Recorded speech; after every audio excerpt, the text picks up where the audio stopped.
This is Team Wayfinder interviewing Josh Grelle, the voice of Kenichi, Lithuania, and from the recent dub Attack on Titan, Armin Arlaert. Honored to have you on the show. Glad to be here, man. Thanks for having me. All right, let's just get started with the questions. Cool. How did you get into voice acting? I had been into voice work and just animation itself for a long time, and I'd also been I started acting on stage when I was five years old, and I got really lucky before I graduated high school. A friend of mine who went to school in Austin, Texas, with the girl who was the voice for Nadia in the English dub of Nadia, Secret of Blue Water. Went to school with her and got the number for ADV Films' Monster Island Studios branch in Austin about 10 years ago, and gave me the number for it. And so I called them up and once or twice for a couple of months, and in January of 2004, I got my first call in, and they just kept bringing me back. Who's been your favorite character to voice? It's a hard question, man. There's so many that I love. There's one that I can't even talk about that I'm hoping is announced soon that is up there as one of my personal favorites in terms of performance. But I have a special place in my heart for the very first real big character I ever did was Taishi in Comic Party Revolution, because it was like playing the ultimate fanboy, which was very near and dear to me. I have a whole lot of love for Kyohei from The Wallflower, especially because I'm a huge fan of Shinichi Watanabe and all his work. Excel Saga was one of my first real experiences with what else anime could do and could be, and it changed the way that I looked at anime. And getting able to work on one of his shows was just awesome. Attack on Titan, I was a huge fan of it while it was airing, and getting cast as Armin was rocked my world, and I'm still freaking out over it. So I mean, it's really hard to just choose one character that's my favorite to play. Like they all have their own challenges. They all have the aspects of the character that make them fun to play. But more importantly, I usually have something near and dear to me about the character that really makes them very special. Gotcha. What characters did you audition for when you were in the booth? For Titan? Yes. I auditioned for, actually, I think the very first character I auditioned for was Armin, actually. And then I also auditioned for Aaron, and I think I threw out one for Levi and one for Connie. And that was it. Yeah, just those four. And I was very happy. Armin was the one that I wanted, so worked out. Was it a challenge for you to tackle Armin? Since a lot of people see him as a tricky character to voice, since they say he could be voiced by a guy or a girl. Yeah, tricky, yeah. There were times where the level of the voice, you're just getting the voice right for the moment of the scene, was a little hard, especially because Mike knew really early on exactly how he wanted Armin to be, which we wanted to show that he still had that fragility, and he still had that what am I looking for?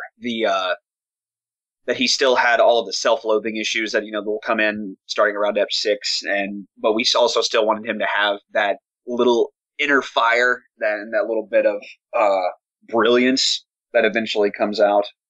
What was something you enjoyed about voicing Kenichi? Kenichi reminded me a lot of myself, actually. A lot of myself as a young man. There were a lot of things about Kenichi that reminded me of myself, especially at the time when I started recording him.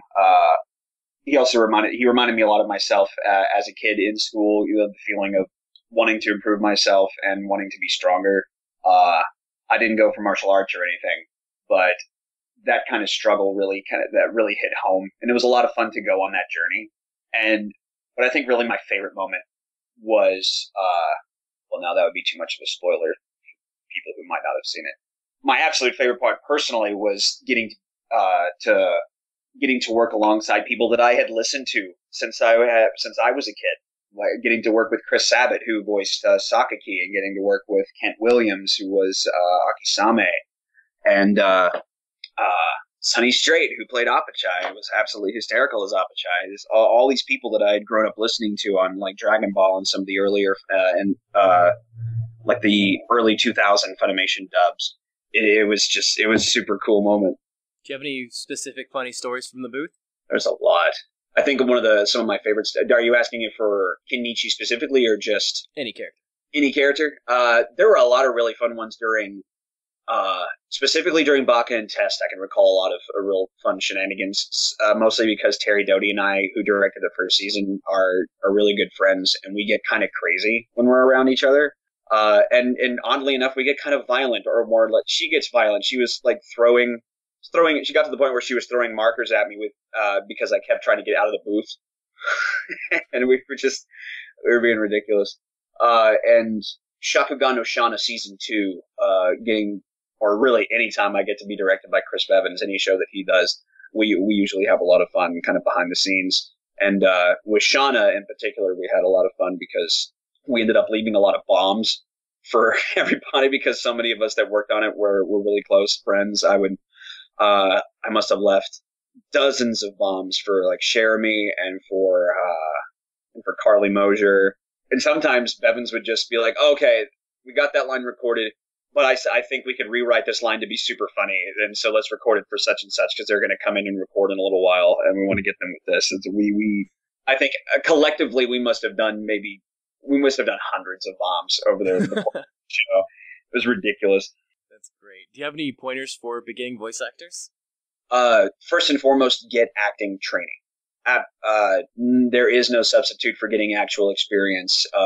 Go on stage, do whatever, or any sort of training, even if it doesn't necessarily have to be theatrical. It can be anything that is creative in terms of performance and using your voice. Like I would say that even joining maybe a choir would, at the very least, give you training for controlling your voice.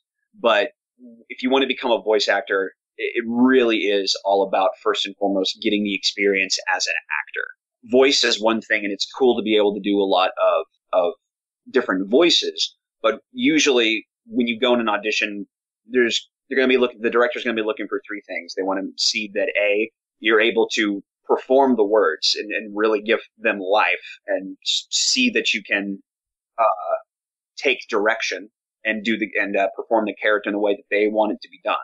And they also want to make sure that you're easy to work with. So if you can constantly make sure that you at least have those three things taken care of, then you should be golden. One of the best things that you could do, like I said, join if you have a community theater near you, or if you're in high school, college, wherever. If your school offers any sort of theater programs or even voice and diction classes, those are absolutely essential. But really, I think a lot of people would have the best time, and it really is, at least in my opinion, the best way to get to start learning any sort of performing arts is to just jump right into it and go into, if you have a community theater near you, just go and audition. I guarantee you'll find a part at some point, and usually very early on. And even if you don't find a part performing on stage, at the very least, they'll also, I guarantee you, if you go to a community theater tomorrow and say you wanted to start helping out, they'll hand you a hammer or a paintbrush and get you to work building sets. And you can learn a lot of stuff and meet a lot of very interesting people. And anybody who wants to enter the world of acting, I would say to at least give that a thought, to go and try that out, because it really is an incredible journey. It's been great to have you on the show, Josh. Any parting thoughts? No, man. Thanks for having me. Sorry that it took so long. No big deal. We got it done. Yep. Cool, man.